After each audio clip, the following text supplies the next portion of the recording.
Bismillahirrahmanirrahim. Assalamualaikum warahmatullahi wabarakatuh. Baiklah, selamat berjumpa kembali di materi mengenai pengendalian hayati dan pengolahan habitat, di mana pada kali ini kita akan berdiskusi atau berbicara mengenai sejarah penggunaan pestisida di dunia dan Indonesia, kemudian revolusi hijau, kemudian akibat penyalahgunaan pestisida, dan juga kenapa kita menggunakan agensi hayati, terutama di Indonesia. Kita berbicara dulu mengenai penggunaan pestisida, di mana pestisida ini yang pertama tingkat keberhasilannya itu sangat terlihat atau sangat jelas. Kemudian dapat secara cepat dirasakan oleh petani dan juga akibat hal-hal tersebut ini menjadi andalan oleh petani dalam proses budidaya. Namun penggunaan pestisida ini harus kita pertimbangkan. Yang pertama itu dari tingkat serangan atau ambang ekonomi dari serangan OPT tersebut dan juga pengaruh terhadap lingkungan, manusia, dan juga hewan.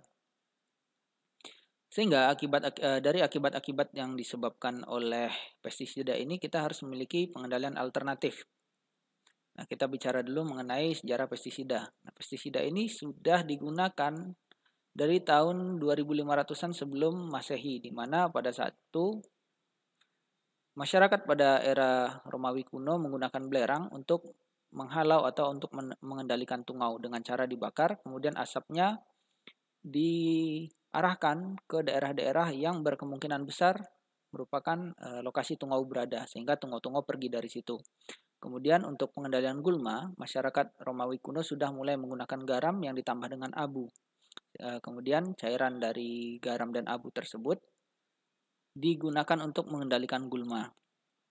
Nah, pada abad ke-15 ini atau pada abad 15 yang lampau itu merupakan zaman perkembangan dari pestisida, di mana pestisida sudah banyak disintesis dari bahan kimia yang sangat beracun, diantaranya adalah arsenik dan juga merkuri.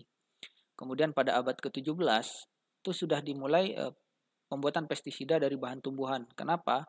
Karena untuk mengurangi bahan kimia yang sangat beracun dari kimia sintesis lainnya.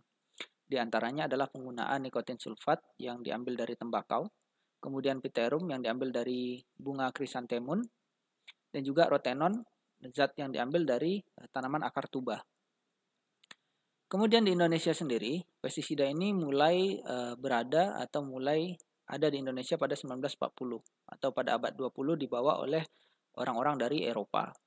Kemudian pada 1950 mulai diperkenalkan pestisida sintetis. Nah, pada tahun 1960 sampai 1970, penggunaan pestisida oleh petani ini sangat jor-joran, bahkan tidak memperhatikan dosis anjurannya. Sehingga terjadi beberapa masalah pada lingkungan, daerah pertanian, bahkan pada manusianya sendiri. Oleh sebab itu, pemerintah Indonesia mengeluarkan peraturan nomor 7 tahun 1973 mengenai penggunaan pestisida itu sendiri, bagaimana cara penggunaannya, bagaimana cara atau waktu pemberiannya dan sebagainya. Tetapi karena petani sangat melihat keberhasilan dari pestisida ini, sehingga peraturan tersebut tidak menurunkan jumlah pestisida yang ada di Indonesia. Hal ini ditunjukkan oleh adanya sekitar 813 nama pestisida yang terdaftar pada Komisi Pestisida pada tahun 2002. Dan pada tahun 2013 ada sekitar 2.810 nama pestisida yang terdaftar. Tetapi untungnya hingga saat ini masih banyak peneliti-peneliti di Indonesia yang mulai menggunakan tanaman sebagai pestisida untuk mengurangi dampak dari pestisida sintetis yang sangat beracun, yang merusak kondisi lingkungan dan juga manusia sendiri. Nah, kita flashback sedikit tentang revolusi hijau, di mana pada Pelita 1 tahun 1969 sampai 1974 itu mulai dimasukkanlah pestisida dan pupuk kimia menjadi bagian dari revolusi hijau yang bertujuan untuk swasembada pangan. Pada dekade tahun 1990-an, disinilah dampak yang dirasakan oleh petani, di mana petani mengalami serangan hama yang resisten terhadap pestisida. Kemudian adanya bahan pestisida yang merusak lingkungan. Nah, kenapa pestisida ini dapat memberikan efek atau dampak yang buruk sehingga timbulnya hama yang resisten? Di sini petani sudah tidak memikirkan lagi dosis-dosis yang dianjurkan oleh produsen. Tapi mereka membuat dosisnya sendiri, di mana apabila warna dari air sebagai bahan pencampuran pestisida itu sudah berubah, petani menganggap itu adalah pestisida yang sudah bisa digunakan.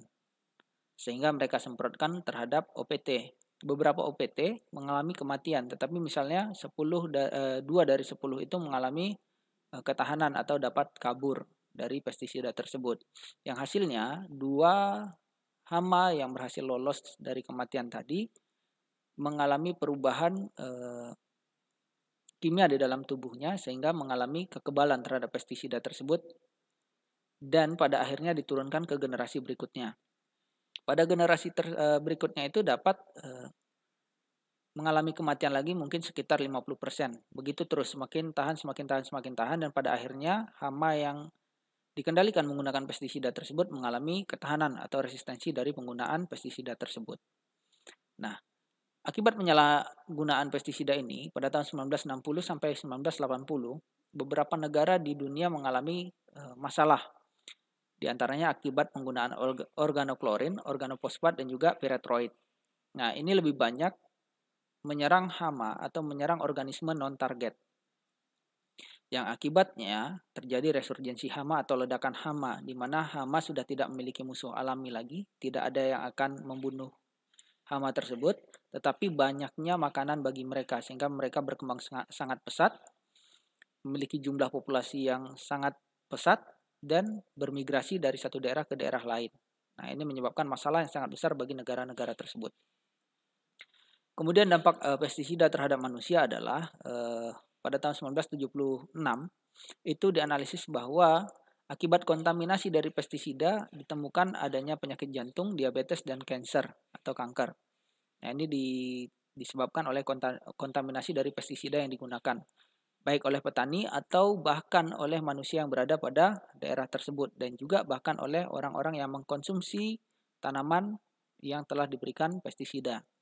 Kemudian pada saat Perang Vietnam, tentara Vietnam itu bersembunyi di hutan, sehingga tentara Amerika menggunakan pestisida untuk menghabisi hutan-hutan yang ada di Vietnam, yang pada akhirnya menyebabkan veteran-veteran Perang Vietnam tersebut memiliki resiko kanker yang sangat besar setelah diteliti.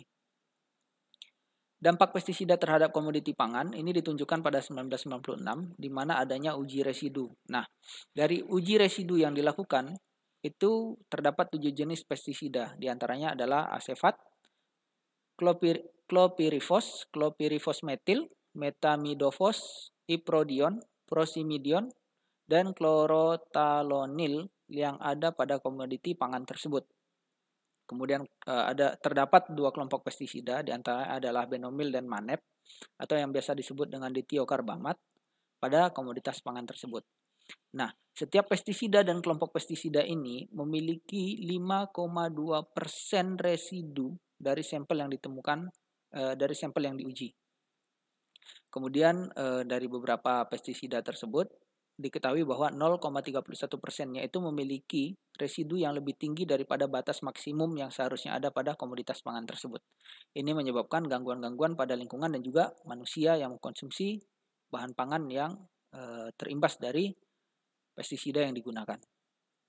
Kemudian terhadap lingkungan, pestisida ini memiliki pengaruh yang tadi sudah disampaikan, menyerang hama atau menyerang organisme non-sasaran. Dan pada tahun 1990-an itu diuji beberapa sampel air dan ikan, ternyata 90% dari sampel air dan ikan ini mengandung 1 sampai beberapa jenis pestisida. Kemudian uji air tanah atau air yang melewati tanah mengalami infiltrasi sampai ke bagian dalam, itu ternyata 143 pestisida pada air tanah tersebut ditemukan. Jadi ada 143 jenis pestisida pada air tanah ditemukan akibat penggunaan pestisida. Kemudian terjadinya penurunan organisme yang menguntungkan bagi tanah. Jadi ada beberapa organisme yang baik pada tanah itu yang terkontaminasi oleh pestisida sehingga mengalami penurunan keberadaannya, bahkan ada yang hilang dari tanah.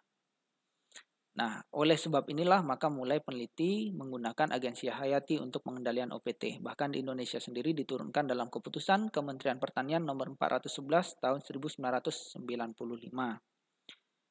Ya, diantaranya bisa spesies, subspesies, varietas, semua jenis serangga, nematoda, protozoa, jamur, bakteri, virus, Mycoplasma, serta organisme lainnya yang digunakan untuk pengendalian dalam proses budidaya, pengolahan hasil pertanian, dan berbagai keperluan lainnya. Nah, itu merupakan agensia hayati yang termaktub dalam keputusan Kementerian Pertanian nomor 411 tahun 95.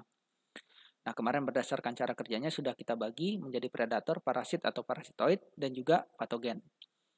Sampai di sini pertemuan kita. Akhir kalam. Assalamualaikum warahmatullahi wabarakatuh.